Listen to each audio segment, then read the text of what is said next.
Samantala, muli naman tayong makisilip sa lagay ng panahon ngayong araw. Live mula sa Pag-asa DOST, makakasama natin si Harry Bayona. Harry, good morning. Ano magiging panahon ngayong Tuesday? Magandang umaga rin Sir Perseline at narito na nga po ang latest sa lagay ng ating panahon. Dalawang weather systems ang umiiral sa bansa ngayon. Una nga po, itong diffuse tail of a cold front na nakakaapekto dito po yan sa Central Luzon. At pangalawa naman po, ito po yung trough ng low pressure area na nakakaapekto naman sa Mindanao. Ito nga po yung mga kaulapan na nakikita natin sa ating MTSAT imagery. Unahin muna natin yung diffuse tail of a cold front. No? Kapag sinabing diffuse, humina na nga po yung cold front at naging manipis ng mga kaulapan. Pero ganun pa man, it will still bring rains. Dito po yan sa Aurora at ganun din sa Quezon.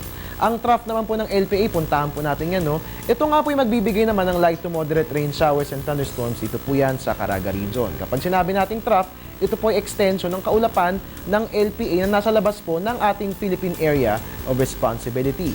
Ayon kay Pag-asa Weather Forecaster June Galang, itong LPA na ito ay may posibilidad na pumasok ng ating PAR. Pero ganun pa man, wala namang dapat alalahanin dahil maliit lang umano ang tsansa na ma-develop ito bilang isang bagyo.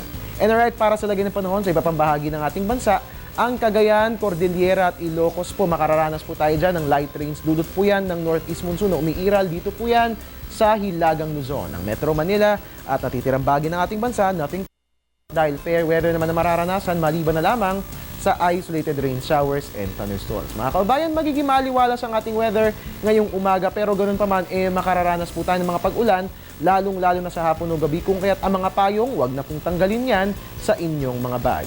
At yan po nga asang lagay ng panahon ngayon Tuesday, December 10.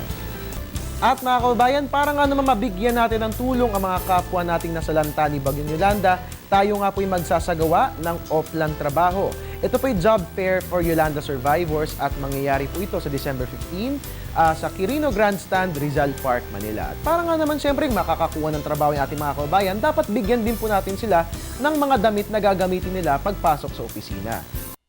21, magsasagawa po ng relief drive at tatanggap nga po tayo ng mga luma pero magagamit pang work clothes, ganun din po yung mga sapatos na pang-opisina, yari po yun sa balat, and of course mga accessories kagaya halimbawa yan ng ng mga belt at mga bags. Para po sa inyong mga donasyon, mangyari lamang po na i-drop off yan sa Air 21 outlets from December 9 to 13, 2013. At yan po muna ang latest mula rito sa Pag-asa DOST. Para mag-i-updated tayo sa lagay ng ating weather, please like our Facebook page, Manahon.tv, or you can also follow us on Twitter, it's Manahon TV. And of course, ang ating website, pwedeng bisitahin, it's www.manahon.tv. Ang tabayanan po ang susunod kong weather update, mamaya po yan sa Good Morning Boss, dito lang yan sa Telebisyon ng Bayan. At your service po yung weatherman, Harry Bayona, nagpapaalalang tiwala lang. May tamang panahon ang bawat pagkakataon. Balik Sir Perseline, magandang umaga. Maraming salamat, Harry Bayona.